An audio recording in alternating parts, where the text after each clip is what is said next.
خالد على ميكس اف ام. الآن ألو خالد على ميكس اف ام، يا كلها في الميكس. ما بتصدقوا الأنوار اللي عم تطلع من الاستوديو يا جماعة، أنوار كتير كبيرة، أنوار لونها أحمر عم تطلع بالاستوديو، استوديوهات ميكس اف ام وبرنامج ألو خالد. معي فنانة رائعة جدا، هي سلطانة، ومن لما بدت حياتها الفنية بدت سلطانة، يعني ما عندها مزح، بتبدأ من فوق على طول، ما بتحب تبدأ أي شيء قليل. فهي سلطانة وبدت سلطانة وعم تختمها حاليا بصفة الفارسة، بصفة الخيالة، بصفة المرأة المقاتلة الجميلة، طبعا بنفس الوقت الجميلة والمقاتلة بنفس الوقت، بمسلسل الطواريد. معي الرائعة جدا جدا جدا جدا نسرين طافش. أيوة، أهلا وسهلا ومرحبا. بالمهلي، تسلم والله نورتينا. تسلم نورك. ثانك يو حبيبي. انا بس نسيت خبر الفانز انه شو اسمه هذا البرنامج اللي عم يصور عليه. البيريسكوب. ايه هذا، ايوه البيريسكوب. هيدا البرنامج بيريسكوب كلكم فينكم تشوفوا لايف. نسرين معنا على الهواء مباشرة. البيريسكوب المحطة ميكس اف ام UAE. كمان اي حدا حابب يسأل نسرين اي سؤال، يحكي معها اي كلمة، فكمان باب الواتساب مفتوح للجميع. الرقم هو 0509902700. بلشت على طول على فكرة التفاؤل، الطاقة الإيجابية، الإبداع والجمال. يعني نسرين طافش، وأضرب فنانة ممكن نلتقى فيها، ونيالك يا خالد أنك عم تحاورها، وسيم سلاخ. وسيم، تحياتي وسيم، كيفك حبيبي؟ وسيم الملك. وسيم من الشباب الموهوبين السوريين الموهوبين عنا بالبلد، وبحس انه لازم ياخد فرصته الحقيقية لحتى يثبت حاله.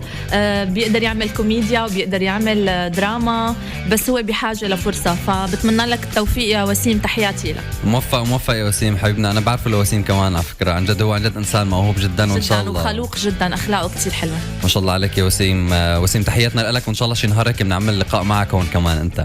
طيب نسرين، على سيرة الفرص، هل بتعتبري حالك محظوظة؟ ايه كتير، الحمد لله بعتبر حالي محظوظة كتير، ودايما بقول الحظ بيجي لعند صاحبه. الحظ بيجي لعند صاحبه على طول. لأنه الإنسان المحظوظ بطبيعته متفائل، لأنك أنت متفائل فأنت بتجذب الأشياء الحلوة لإلك، فبتصير الفرص الحلوة بتجيك، بتصير الأشخاص الإيجابيين بتجمعوا حواليك، المناسبات الحلوة، النجاح، الشغل، كل شيء فيه positive opportunity كلاته بيجي لعندك. فأي أكيد الحمد لله بعتبر حالي محظوظة لأني متفائلة.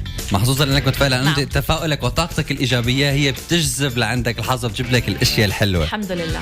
يعني أنت كنت متفائلة لما شافك الفنان حاتم علي وقال لك I need you لا مسلسل مسلسل ربيع قرطبة. كان أكيد كان نقطة تحول جذرية بحياتي. كنت طالبة بالمعهد بالسنة الثانية، المعهد العالي للفنون المسرحية.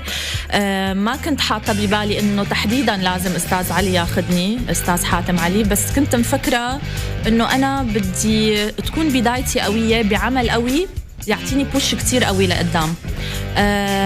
بغض النظر كيف الطريقة وكيف الأسلوب، أنا دايماً لأنه بقول للعالم أنه شيء أنا تعلمته من دكتور إبراهيم الفقي أستاذي بالتنمية البشرية، طبعاً أنا دارسة عندهم، نحكي عن هذا الموضوع فيما بعد. أهم شغلة عطاني إياها، قال لي إياها أنه أنت لما بدك تفكري بأي هدف، فكري أنه أنا بدي هذا الهدف واشتغلي على اللي بين إيديكي حالياً، بس لا تفكري شلون وكيف، لأنه هذا شغل رب العالمين، هيدا مو شغلنا نحن. فأنا فكرت أنه بدي تكون بدايتي قوية، بس ما فكرت لا كيف الباب ولا عن طريق مين ولا مين هن الأشخاص المعقول يساعدوني. فشاءت الصدف والأقدار أنه يجي أستاذ حاتم علي ويحضر امتحان الانتقال من السنة الثانية للثالثة، وتم اختياري لمسلسل ربيع قرطبة، طبعا بشخصية استثنائية اللي هي شخصية السلطانة صباح. سلطانة بيلبق لك تكوني سلطانة على فكرة. طيب هلا لما كنتي على المسرح أنت قبل حاتم علي، قبل المسلسل، قبل كل شيء، كنتي طالبة، فهل كنتي أنت قاعدة عم تمثلي على المسرح أو حتى عم تفكري بالسنة الثانية، هل كنتي عم بتفكري إنه أنا رح مثل شيء كبير، ولا لسه عم تقولي إنه يلا لسه باقي لي سنة ثالثة، لسه باقي لي رابعة، لسه باقي لي كذا، عم بعمل عم ساوي؟ هل كان خاطر بالك إنه ممكن يجي مخرج يقول لك تعي خذي دور بطولة؟ إنه ممكن كان يجي على بالك الخاطر؟ أكيد لو ما كان جاي على بالي هذا الخاطر أصلا ما كان اجتني الفرصة. أنا كان جاي على بالي إنه أعمل شيء مهم مثل ما قلت لك، بس أنا كنت متأكدة إنه أنا في عندي شيء اللي هو الموهبة اكتشفتها طبعا انه بالمعهد اكتشفت انه عندي موهبه، لانه كان ما في كلو بالنسبه إلي قبل ما افوت على المعهد انه انا موهوبه او لا، بس كنت بحس انه انا بحب التمثيل، بحب وقف قدام الكاميرا. لما كنت صغيره بالمهرجانات الطلائع بسوريا كنت شارك بالمسرح وبالغناء وبالفصاحه والخطابه وهي القصص، فكنت بحس انه انا هذا مكاني، انا بنتمي لهذا المكان، بس شو الطريقه شو الوسيله ما كنت بعرف ابدا. طيب حبيت الطاقة الإيجابية اللي عم تعطيني إياها بالبرنامج اليوم، يعني كل مين عم يسمع هلا ومكتئب يمكن نسي اكتئابه تماما. إن شاء الله يا رب. فطاقة إيجابية عم تعطيني إياها نسرين. على فكرة نسرين عم يصلني واتساب بالهبل. فواحد بعت لي أحمد السعدي، أنا متفائل لأني صديقكم على ميكس اف ام، كل عم يبعت لي نيالك يا خالد، نيالك يا خالد، نيالك. والله يا جماعة بدي أرجع على بيت سليم. شوي علي عم يحسدوني يا نسرين كتير. سلامة قلبك من الحسد. خلينا اياك يا رب، خلينا اياك. لسه مكملين. تذكر رقم الواتساب 050 990 2700 بعد ما نسمع يا بنية. الآن ألو خالد على ميكس اف ام. زقفة لا نسرين منور الاستوديو يا نسرين، منورتيني كلني. انا حاس حالي عم منور، انا صرت سنو وايت ما انت على فكرة. حبيبي هاي طاقتك الحلوة، انت على فكرة من الناس اللي عندهم كاريزما وعندهم طاقة حلوة، وانا بتمنى بيوم من الايام اكيد تضل بميكس اف ام، بس تعمل بروجرام خاص لإلك هيك لايف صوت وصورة على طول. خلي لي اياكي. تسلم، شكرا كثير عن جد. نسرين يلي بتحب الطبيعة، بتحب الصحة، بتحب هالقصص هي. طب بدي اسالك شغله على فكره على سيره الطبيعه، انت لما بترجعي على البيت خلص صارت الساعه 10 11 بدنا ننام، لما بتطفي كل شيء سوشيال ميديا، كل شيء تليفونات، كل شيء موبايلات، كل شيء تلفزيونات، وبتعدي شو بتعملي؟ مديتيشن. يس مديتيشن اللي هو التامل، لانه في ناس بيخربطوا بين اليوغا وبين المديتيشن. المديتيشن هو حالة سكون واعي، يعني أنت بتوصل لمرحلة السكون والاسترخاء بطريقة واعية كتير، بتريحك نفسياً، بتنظم لك الفايلات بدماغك، بتنظم لك أفكارك، وبتنام لايك بيبي أحلى نومة. بالنسبة لليوغا، اليوغا طبعاً عالم آخر. اليوغا هي رياضة، طبعاً رياضة شرقية من آسيا، عبارة عن حركات ماكرة بتبين للحدا اللي بيشوفها انه هي كتير سهله، بس لما تيجي بتعملها ليش ماكره؟ لما بتيجي بدك تعمل اي حركه بتكتشف انه بكل حركه باليوغا انت عم بتحرك كل عضلات جسمك بنفس الوقت بنفس اللحظه، فهي حركات صعبه كتير. بتنزل الوزن كتير، بس بتعطي كمان انرجي حلوه كتير للجسم.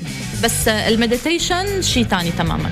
بس حبيت انه صعبه كتير بس بتنحف. هلا الصبايا انبسطوا على القصه. لا معلش صعبه نسأل لنا اياها، معلش عشان ننحف على طول. اليوغا مو بس صعبه وبتنحف، اليوغا كمان ممتعه بنفس الوقت، وبتعلم الصبر، وبتعلم الواحد انه لما انت بتواجهك اي صعوبات او اي مشكله بتقدر تحلها بطريقه كتير رايقه، لانه حركات اليوغا كلياتها لازم نبضات القلب ما توصل لدرجه مثل الحدا اللي عم يركض، فانت مجرد ما تحس بالاجهاد بتعمل الشيء اللي اسمه تشايلد بوز، اللي هو مثل السجود، حركه السجود، لحتى ترجع تلتقط انفاسك من اول وجديد. حاسه اليوم كانه البرنامج عن جد أفكر انا عن جد حاسه عم تحكي لنا بس مبسوط يعني انا حابب عم مستمتع بالحكي على فكره، واكيد اللي عم يسمعونا مستمتعين بالحكي ان شاء الله. يعني طبعا كمان نفيدهم للعالم بهذا الحكي اللي عم نقوله نحن.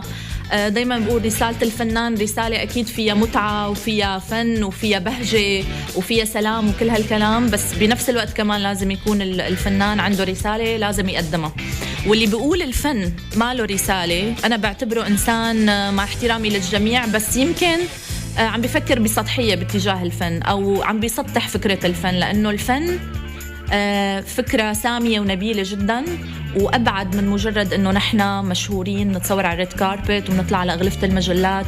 في عنا رسالة. طبعا هاي القصة بترجع لكل فنان لنشأته، تربيته، شخصيته. في ناس أخذين القصة تسلاية، طبعا فنانين بحبوا الفن لأجل التسلاية، في ناس لأجل الشهرة. أنا بالنسبة لي الفن تسلاية وشهرة واستمتاع ورسالة حلوة نبيلة للعالم، رسالة إنسانية للعالم، كل هدول القصص مع بعض. يعني حلو نجمع القيمة مع التسلية بنفس الوقت. وأصلا يعني لما بتقولي إنه الفن ما له رسالة، فأنت عم بتحطي من قيمة الفن اللي أنت عم تقدميه. أصلا أنت بالنهاية مثل ما قلتك شخصية مشهورة، إلك تأثيرك على المجتمع. يعني في عندك أطفال بتقلد نسرين، أطفال صغار صبايا بيقلدوا نسرين، ممكن صبية تكون بالمراهقة عم تقلد نسرين، فبالنهاية نسرين هي أنت قدوة لشريحة كبيرة بالمجتمع اللي أنت عايشة فيه. تحديدا المراهقين بيتابعوا كتير الفنانين على الانستا والتويتر والفيس وسناب شات. سناب شات أهم واحد. فبيصيروا بيقلدوا للفنان بطريقة أحيانا فيها مغالاة، فيها مبالغة، فبيقلدوا شكله، طريقة حديثه، حتى أسلوب تفكيره. في ناس بياخدوا أفكار الفنان بيقولها من خلال أحاديثه ولقاءاته التلفزيونية أو من خلال المجلات والجرايد. فقديه نحن مسؤولين قدام رب العالمين. وانا دايما لما بقول رب العالمين والحمد لله في ناس بتكتب لي بتعلق لي يا شيخه ويا طاهره ويا مدري شو، وكانه انا ماني مسلمه وكانه ما بحق لي اذكر رب العالمين. انا بقول انه الانسان لازم يذكر ربه بكل ثانيه. نحن مخلوقات روحانيه شئنا ام ابينا، فربنا موجود بكل كياننا، بكل مشاعرنا، بكل أحاسيسنا، وبكل الأشياء اللي عم نعملها بشكل يومي. لذلك أنا حريصة على ذكر اسم ربي دايما. هلأ ناس بيشوفوا الفن حلال بيشوفوه حرام، هذا موضوع آخر ما حنفوت فيه. أنا بشوفه شغلة نبيلة وراقية جدا وسامية. بس دايما لما نحن منحط هدف حلو ونبيل بحياتنا بعتقد أنه بنوصل بطريقة أحلى وأرقى لنا. بعدين انت حتى يعني انا بستغرب اصلا لما بقرا التعليقات عندك. على فكره اخر فتره صرت عم بقرا كل شيء. على فكره نسرين بترد على الناس على فكره وبتتعامل مع الفانز تبعولها كانوا اصحابها. يعني انا لما كنت عم بقرا انصدمت. يعني انا بلاقي عندك يعني كميه كتير كبيره من الكومنتس. حتى انا مره كتبت لك كومنت حالي يمكن ما رح تقراها بس حبيتني اكتب لك، فردت لي يعني بسرعه كمان، مو انه هيك بسرعه، مو بس علي وعلى ناس من الفانز. فقديش العلاقه معك يعني معهم هن بشكل عام الفانز؟ انت يعني مبين انه علاقه أصحاب منا علاقة فنان مع أشخاص بيحبوه. هلأ خليني أقول لك على شغلة. أول شيء أنا انستغرامية. لاحظت. انستغرامية أكتر ما أكون شغالة على الفيسبوك أو سناب شات أو تويتر، لأنه حتى وقفت السناب شات لأنه هلأ كنت عم أقول لك تحت الهواء أنه صرت عم حس حالي مطالبة بأشياء فوق طاقتي.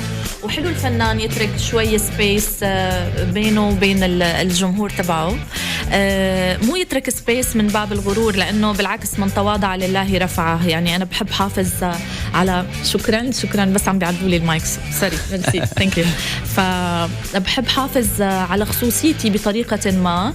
أكيد بحب الفانز تبعي وأكيد بقدر محبتهم وبقدر دعمهم وتشجيعهم الدائم، وعلى قدر المستطاع على قد ما عندي متاح من الوقت برد لهم أجوبة على أسئلتهم يا ربي.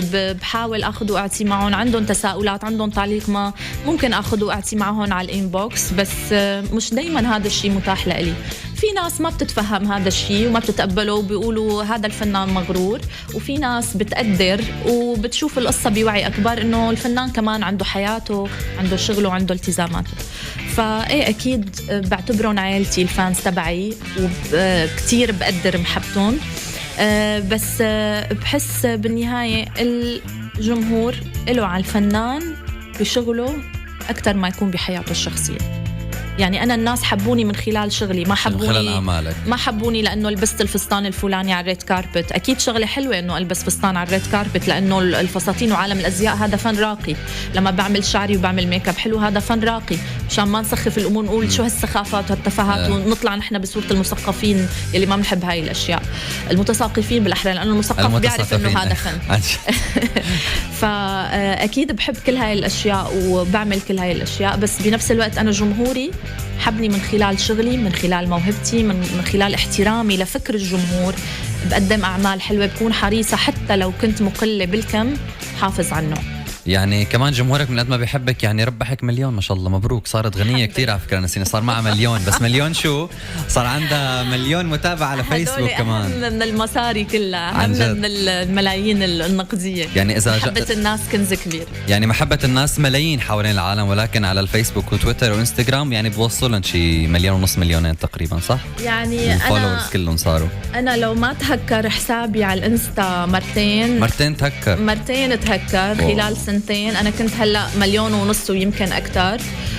خلال 4 شهور أنا بعتبر أنه عملت إنجاز. ب4 شهور عملت 310. أنا فكرة استغربت، عم برجع بنزل لقيت إنه 300,000 فوق ل 300,000 فولوور على انستغرام. على انا لقيته مفتوح جديد الانستغرام فاستغربت، قلت معقول هي عامله انستغرام جديد؟ بس شكلها كتير اكتف، شكلها من زمان. فهلا فهمنا القصه انه تم تهكيره. الله يسامحك اللي عم تهكر، اذا لما حدا بيهكر حساب نسرين خلص الا الله يخليكي غني لنا غنيه، مثلينا مسلسل بتساعدكم، ما تخافوا، بس ما بدي تهكروا لها حساباتها يا جماعه. لا الله يسامح الناس كلها. طيب نسرين، حابب اسالك شغله، اسمنا عم نحكي عن التفاؤل والناس والدنيا، كلمه بتقولي ل 2015. لل 2015 شكرا كتير على كل شيء سلبا وايجابا. شكرا على الدروس، شكرا على المواقف الحلوه، شكرا على الاشخاص الحلوين اللي فاتوا على حياتي، شكرا على التجارب، شكرا على الدموع وعلى الضحكات، شكرا على كل شيء بكل حالاتها. 2015 كانت بالنسبه لي مكسب، لانه كل ثانيه وكل لحظه بحياتي انا بعتبرها مكسب وشي عم بتعلم منه شيء جديد بحياتي. والمكسب الكبير لإلي انه انا عم بعمل انترفيو هلا مع نسرين طافش والعالم كلها عم تحسدني، فيا جماعه صلوا على النبي الله يخليكم، بدي ارجع على بيتي سليم. خلينا نسمع اغنيه حلوه وبعدها رح تخبرنا نسرين شو اهم هدف واهم حلم عندها بال 2016. تخبرينا ولا لا؟ ان شاء الله. طيب هالغنيه على ذوق نسرين، هي ما نفسها بس بتشبهها، ان شاء الله تحبها نسرين. ادعوا لي يا رب ما تزعل مني بس. يا رب تكون شاب خالد. برافو. اوه ماي جاد.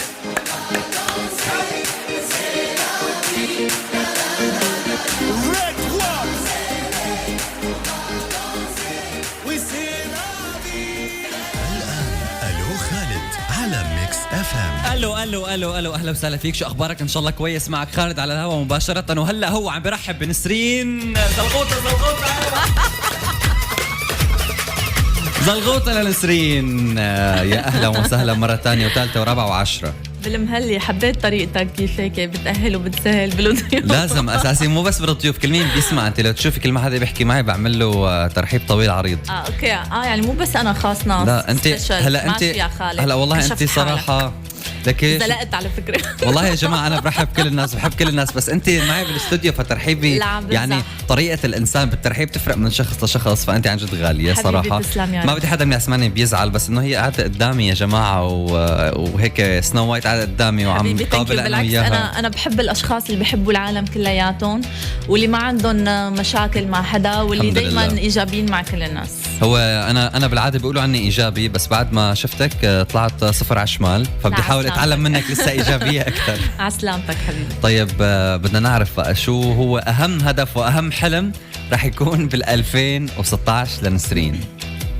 هلا مشان ما تقلي كذبتي علينا قبل البريك. هلا انا حبيبي، لانه انا متعوده عاده ما بحب احكي عن كل احلامي او الاشياء اللي عم فكر فيها احكي فيها او جاهر فيها. بحب ترجم احلامي وطموحاتي لحقائق ولافعال ولواقع ملموس.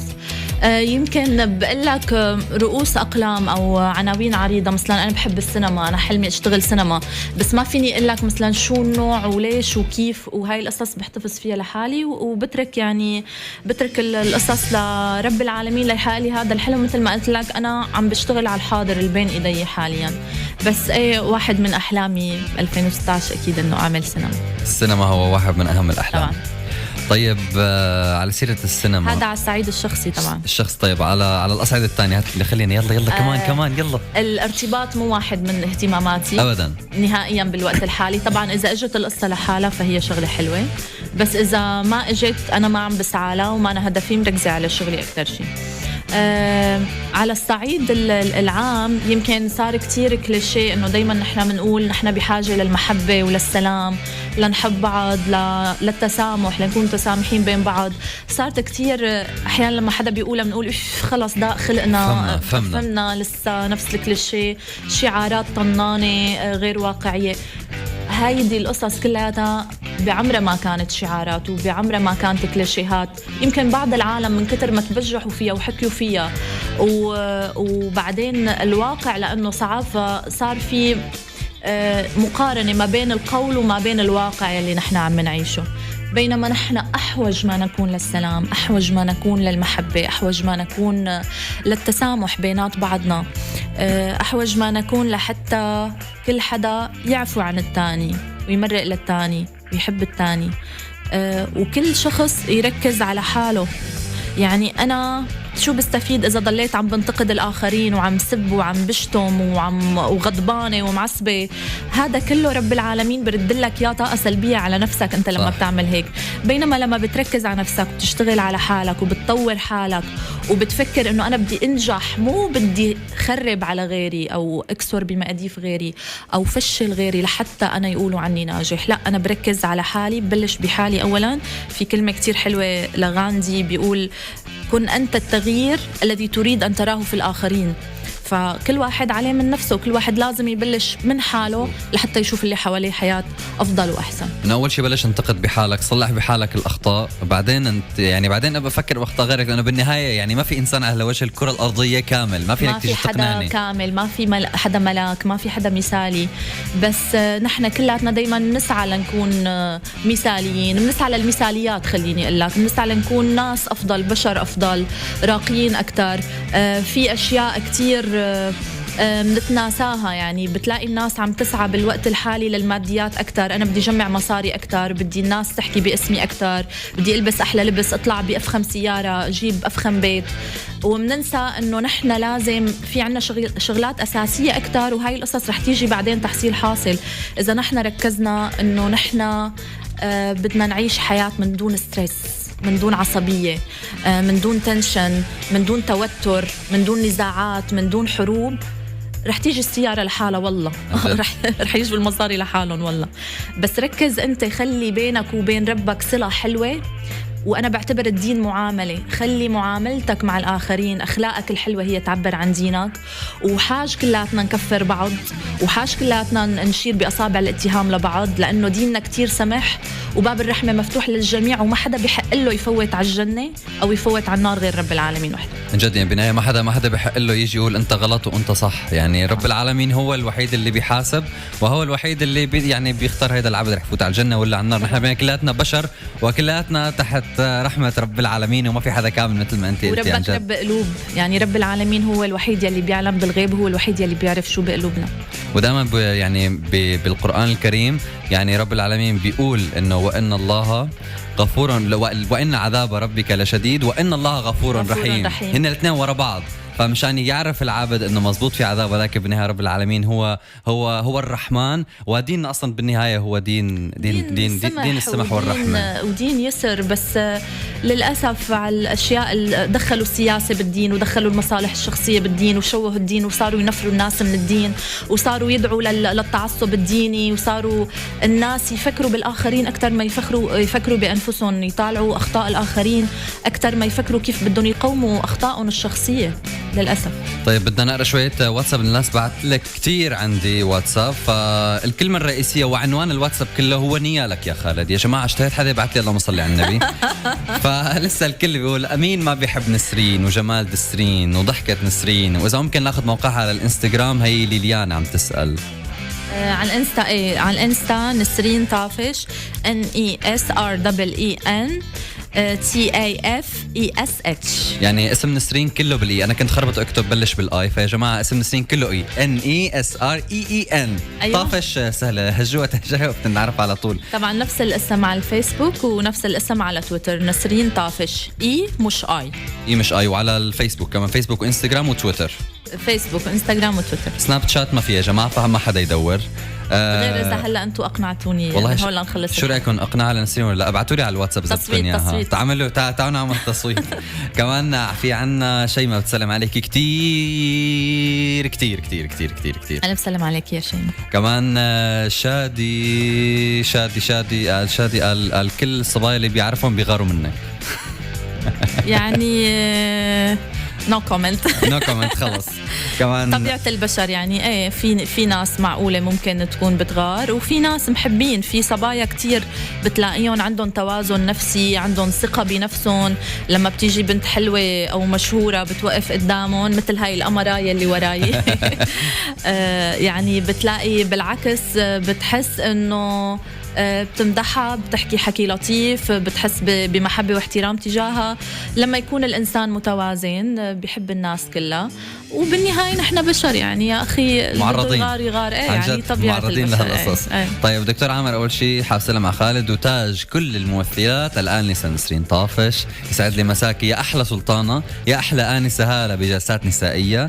أنا أكثر من أكثر متابعينك وحاب سلم عليكي، ودائما التوقيع نيالك يا خالد. دائما يعني أساسية هي. من الدكتور عامر كمان في عنا أحمد السعدي بقول أنا متفائل جدا بعد ما سمعتك يا نسرين اليوم. منورين منورين منورين. طيب بدي أسألك شغلة، أنا شغلة لفتتني إنه أنت ميلادك ب 14/2. If you know what I mean.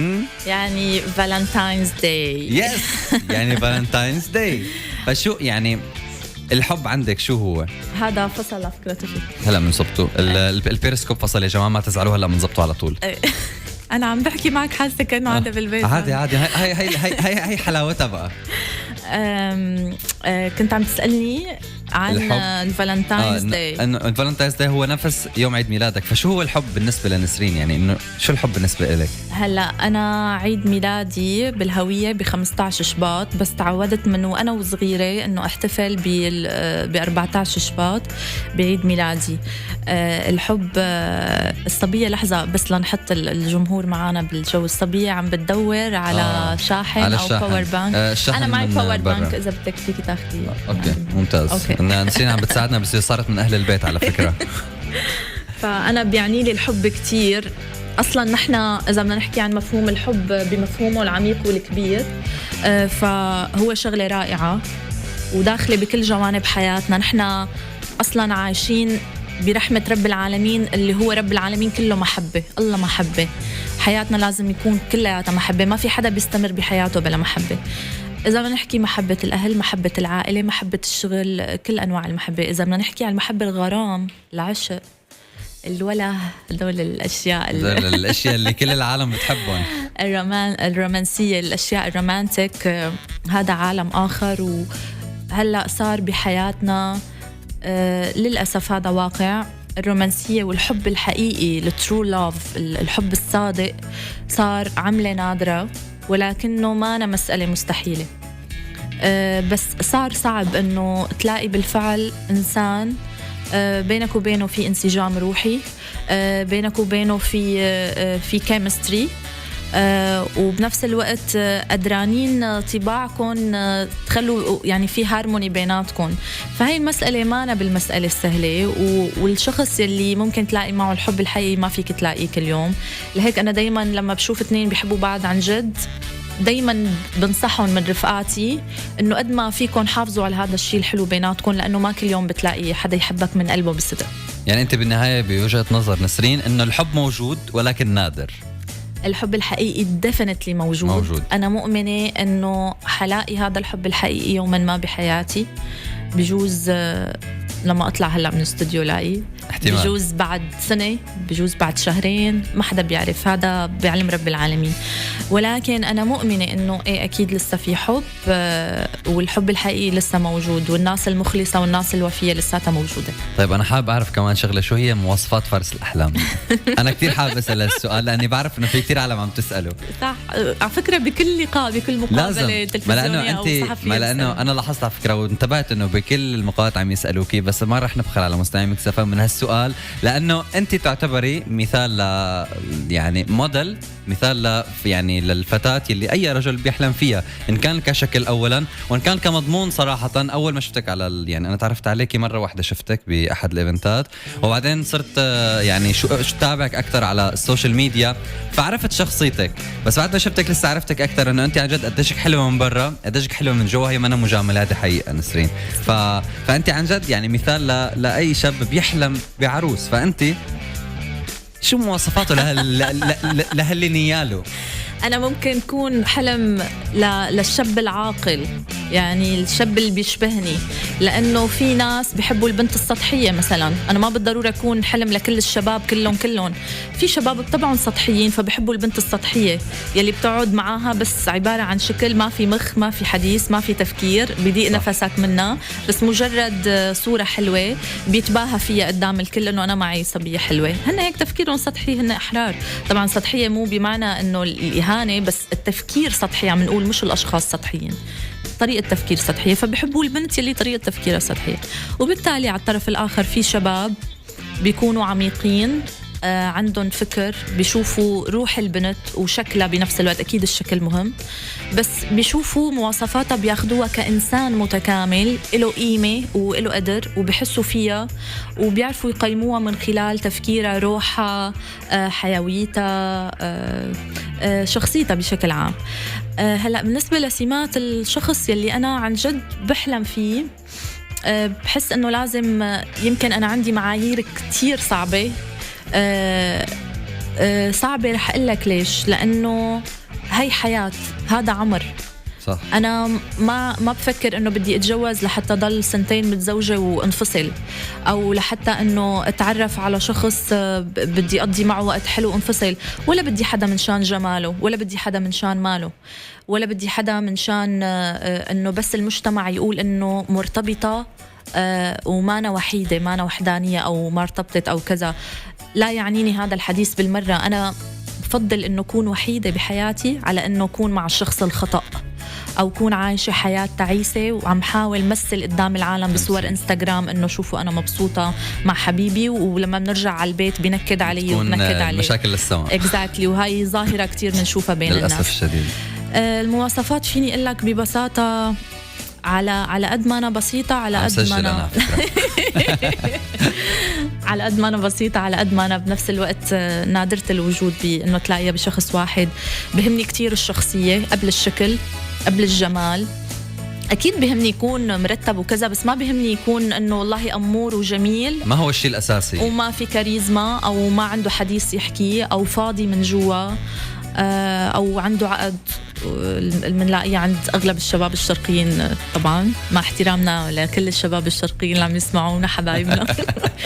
بس فيني أقول لك حنون، واثق من حاله، متعلم، واعي، عنده وعي،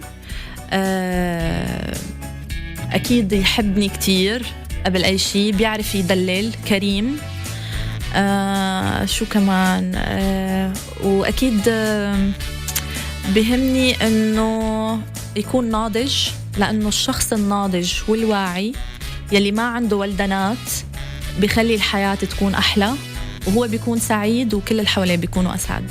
يعني بيهمك النضوج، وبيهمك يكون أهم شيء بيعرف يدلل المرأة، ويكون حنون وعنده شخصية وكاريزما وشخصية، ويكون ناجح بأي كانت المهنة اللي هو عم يعملها، يكون ناجح فيها، يكون ناجح وعنده ثقة بنفسه. طيب يا جماعة سجلتوها؟ أكيد الشباب كلها سجلتها. رح نطلع فاصل إعلان صغير ونرجع نكفي. ألو خالد مع الرائع خالد على ميكس اف ام. ألو خالد على ميكس اف ام، يا كلها في الميكس. ولسه حلقة رائعة جدا، والاستوديو منور باللون الأحمر لأنه معنا نسرين طافش اليوم كمان لابسة أحمر، ولسه البرنامج مكمل. نسرين من شوي حكت لنا عن فارس الأحلام. نسرين، أنت كنتي حسب يعني أكثر من موقع إلكتروني وأكثر من صحيفة أفضل ممثلة في عام 2015. فمين هو العراب بالتمثيل عندك من العرب وليس من الأجانب؟